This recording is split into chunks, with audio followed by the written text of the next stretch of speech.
biz sizinlə ötən dəfə bu studiyada görüşəndə maraqlı bir müzakirəmiz olmuşdu. Çox maraqlı məsələlərə toxunmuşdunuz. Ramiz Mehtevlə də bağlı danışmışdıq, 5-ci kolonla da bağlı danışmışdıq və bu müsahibəmiz ölkədə çox ciddi rezonansa səbəb olmuşdu.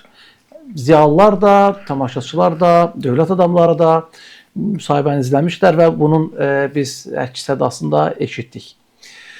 Həmin müsahibədən sonra mənə bir neçə sual ünvanladı sizinlə bağlı. Mənə sual verdilər ki, niyə Hacı Bala Abutalov barədə Rasim əmdən heç də soruşmadı? Hətta mənə deyirdilər ki, sən Hacı Bala Abutalovu müdafiə edirsən. Mən Hacı Bala Abutalovu ümumiyyətlə tanımıram. Mən uzun müddət Naxçıvanda yaşamışam və Hacı Bala Abutalovla heç bir kontaktım da olmayıb. Mən onu niyə müdafiə etməliyəm? Son vaxtlar Hacı Bala Abutalovla bağlı mətbuatda bir sıra məlumatlar yayılır. Ramiz Mehtevin adamı olması, qanunsuz əməlləri, korrupsiyası və s. və axır belə bəzi faktlar mətbuatda yayılıb. Bu sualı indi vermək istəyirəm. Əvvəla soruşmaq istəyirəm ki, Hacı Bala Abutalovla bağlı niyə indiyə qədər danışmamısınız? Siz Hacı Bala Abutalovla bir yerdə işləmişsiniz, Baş Şəhər İcra Hakimiyyətinin aparat rəhbəri vəzifəsində çalışmısınız. Sonra Hacı Bala Abutalovun qanunsuz əməllərinə görə həbs olunmusunuz. Hər halda məndə informasiya, məlumat belədir. Amma siz heç vaxt Hacı Bala Abutalov haqqında danışmamısınız. Danışmaq istəyirsinizmi? Nə deyə bilərsiniz Hacı Bala Abutalov haqqında? Bu mənə ünvanlanan sualıdır. Mən bunu canlı efirdə sizə ünvanlayıram. Tural bəy, siz məsələni elə qoyursunuz ki, yəni mən onun haqqında danışmaq istəyirəm. Onun haqqında mən konkret hansı sual olsa, mən baxaram bu barədə nəyi danışmaq lazımdır, nəyi yox. Niyə? Çünki mən çox şey danışa bilərəm. Ancaq o demək deyil ki, mən çox şey danışa bilərəm, hər şeyi danışmaq istəyirəm. Danışa bilərəm. Məsələn, sizə bir şey deyim. Birinci onu deyim ki, hələ mən onun haqqında ona görə danışmıram ki, ümumiyyətlə istintaqda da hansı ki, mənə aid olmayan məsələlərlə bağlı mən bir müddət bildiyiniz kimi istintaq altında həbsdə yatdım. Sonra məhkəmə oldu və apellyasiya məhkəməsindən şərti olaraq azadlığa buraxıldım və indi Allah'a şükür şərti də qutarıb, indi tam azadam, məhkumluğumda yoxdur. Və mən həbsdən çıxandan sonra artıq 4-cü ildir. Bir dəfəm də olsun Hacı Bala Abutalov mənə nə zəng eləməyib, nə... Halbuki uzun illər bir yerdə işləmişsiniz. Bəli, bir yerdə işləmişik, bir yerdə necə deyirlər, hələ nəinki uzun illər bir yerdə işləmişik, biz yapın yaranma prosesində bir yerdə olmuşuq onunla. Sonra da bir yerdə işləmişik və məni də şəhər icra hakimiyyətinə bizim ümumilli liderimiz, rəhmətli dahi şəxsiyyət Heydər Əliyevin tövsiyəsi ilə gətirib.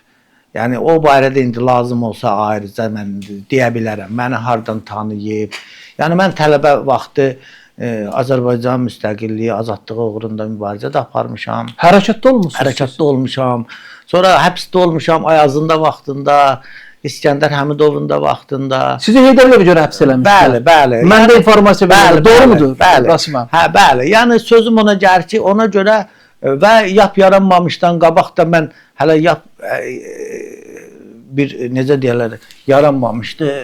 Onda biz həmin o ziyalılarla bir yerdə görüşəndə filan da indi Hacı Bala Abutalovu mən o vaxtdan tanımışam.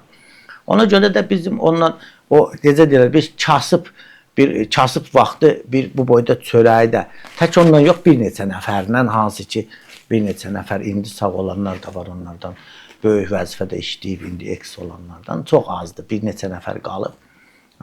Yəni biz belə bir dövrdən keçmişik, gəlmişik, ancaq son nəticədə yəni biz işləmişik və mənim işlədiyim müddətdə tanıyanlar bilir, mən yəni necə işləmişəm, ən azından bir dənə detallı deyim onu sizə. Bəli. Deməli, mənə məhkəmədə şahid kimi üzümə durmağa Tamella xanım var idi. Hansı ki 3 dənə şahiddən biri o idi. Üzümə çağırmışdılar ki, şahid gəlsin. İşin içində o idi. 3 nəfər idi, biri də o idi. Tamella xanım gəldi məhkəməyə, Quranı qoydu, and içdi, Qurana əl bastı. Dedi, mən onkoloji xəstəyəm. Mən o dünyaya yalanı apara bilmərəm. Mən Baksovetdə çox adamları tanımışam, yəni yanına gəlib gəlmişəm. Dedilər, görək bu iş adamıdır, məni tanıyırsa, mənə nəsə rüşvət verib, verməyib o mənada. And içdi ki, dedi, mən Rasim Quliyevi həbs olunanda televiziyada görmüşəm. Sonra da birinci dəfəm orada görmüşəm. Mən də deyirəm ki, and olsun Allaha ki, mən indi ondan sonra da mən onu görmədim, sonra eşitdim rəhmətə gedib. Yəni sözüm ona gəlir ki, mən Baksovetdə belə işləmişəm. Və onun Tamella xanımın başına nə oyun açıblarsa, açanlar və onlar nə alıblarsa, söhbət hələ adi hamının bildiyi, aldığından getmir. Mən sonradan eşitdim ki, ondan elə bir şey alıblar ki, çox qiymətli bir şey. Alıblar və axırda da alladıblar. Onun başına nə oyunlar açıblar, axırda da bilmirəm, borçlu getdi, borcunu ödədi getdi, neynədi, axırda dünyasını dəyişdi. Yəni, bax, bu şeylərin içində məsələn, Hacı Bala Abutalibov çox gözəl bilirdi ki, orada kimlərlə hansı söhbətləri eləyirdi. Mənim otağıma gələndə fəlsəfədən, dindən, imandan danışırdıq. Oturub qanunsuz tapşırıqları olub mu Hacı Bala Abutalibovun sizə? Ümumiyyətlə, işlə bağlı çox tapşırıqlar olur. İndi o söhbət qanunsuz tapşırıqlardan gedir. Qanunsuz tapşırıq deyəndə əminəm ki, siz icra eləməmisiniz o qanunsuz tapşırıqları. Deyəndə amma məsələn, o qanunsuz o tapşırıq belədir ki, məsələn, tapşırıq deyəndə burada heç kim adını qoymur ki, qanunsuzdur. Tapşırıq gəlir və sən öz vicdana uyğun baxırsan ki, mən burada varam yoxsa yoxam. Mən sizə bir dənə söz deyim. Deməli, bu indiki Heydər Əliyev sarayının arxasındakı park var. O parkı köçürdürdülər. Həmin komissiya məni də salmışdılar. Orada adamlar var idi, gedirdi, otururdular orada və orada mütəxəssis ev sökən adamlar var idi ki, yəni bunlar zövq alırdılar. Və əslində indi işdir, olunmalıdır komissiyadır. Ancaq o komissiya gərək bir işi aparanda da bir ləyaqətlə, vicdanla aparasa. Mən bir dəfəm getdim komissiyanın üzvü kimi tanış olmağa və həmin orada olan adamlara dedim ki, qardaş, siz işinizi görün, sizə uğurlar arzulayıram və mən bir də burada görməyəsiniz. Yəni ki, mən bir daha ayağımı qoymadım. O komissiyada olanlardan indi də yaşayanlar var. Lazım olsa onlara deyərəm, təsdiq eləyərlər ki, mən ora ayağımı qoymuşam, qoymamışam. Yəni, söhbət ondan gedir ki, vicdan və ləyaqət olan yerdə adam onu fikirləşir ki, bu işi mənim vicdanım yol verər, verməz. Bayaqki sualınıza qayıdıram, deyirsiniz ki, Hacı Bala Abutalibov barəsində, yəni elementar bir şey.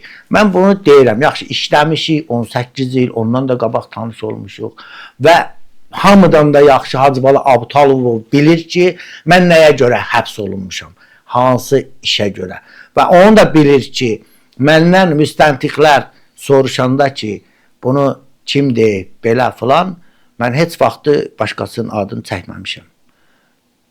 Heç orada mənim əslinə qalanda elədiyim şey qanunsuz da deyildi. Yəni, özüm eləmişəm, bugün də deyirəm ki, mən eləmişəm. Ona görə indi məndə əgər cəza düşürdüsə, cəzanı da veriblər, çəkmişəm, söz yoxdur. Ancaq, mən həbsdən çıxandan sonra, bu günə qədər Hacı Bala Abutalibov bir dəfəmdə olsun zəng eləməyib, bir dəfəmdə olsun deməyib ki, sən həbsdən çıxmısan, neynirsən, sağsan, səhətin nətərdir. Bax, buna görə də mən fikirləşirəm ki, sözsüz ki, deyir, boşluğun sağlığını istər. Biz onsuz da hardasa 100% görüşəcəyik. Mən onda istəyirəm, görüm hələ o nətər baxacaq mənim üzümə. Bax, bu qədər. Siz çox ciddi bir post tutmusunuz, ciddi informasiya maliksiniz. Mən bilirəm ki, mənim sirlər də var. İndiyə qədər açmamısınız. Ümumiyyətlə, Hacı Bala Abutalibovla bağlı, dövrlə bağlı o sirləri nə vaxt açmağı düşünürsünüzmü? Yəni, mənim də bu dövlətçiliyim üçün önəmlidir. Bugün məsələn, Hacı Bala Abutalibovun əmlaklarından danışırlar, korrupsiya əməllərindən danışırlar. Hər halda prosesə qoşulmasanız da, prosesə bulaşmasanız da, amma məlumatınız var da hansı korrupsiya əməllərinə Qurşanov, Hacıval Abutalbov pulu necə qazanıb, bu boyda əmlakı necə alıb? Məsələn, Almaniyada, nə bilim, dünya müxtəlif ölkələrində, Azərbaycanda, müxtəlif yerlərdə onun əmlakları ilə bağlı məlumatlar yayılır, əmlakların siyasi yayılır. Ramiz Mehdiyevlə bağlı əlaqələrindən danışılır. Bunlar bildiklərinizi bir gün açmaq barədə düşünürsünüzmü? Söhbət bugünkü efirdən getmir. Bilirəm ki, bugün deməyəcəksiniz. Amma nə vaxtsa açmaq barədə düşünürsünüzmü? Mən hiss etsəm ki, mənim açacağım hər hansı bir mövzu, söhbət, Hacıval Abutalbovu eləyəcəyim hər hansı bir təhlil, yaxud da ki, bir informasiya dövlətimizə, ya xalqımıza, millətimizə xeyir verəcək, lazımdırsa eləyərəm. Yəni, bu, mən şəxsi intriqa, yaxud da ki, şəxsi qərəz nöqteyindən eləsəm, onda mən o tutumu, o dəyəri aşağılamış olaram. Mənim öz yanaşmamı. Ancaq əgər o lazımdırsa dövlətimizə, xalqımıza, bu yanaşmanın sabahki prosesə, dövlət idarəçiliyinə xeyri olacaqsa, mən onu bəli, o mənada təhlil eləyə bilərəm.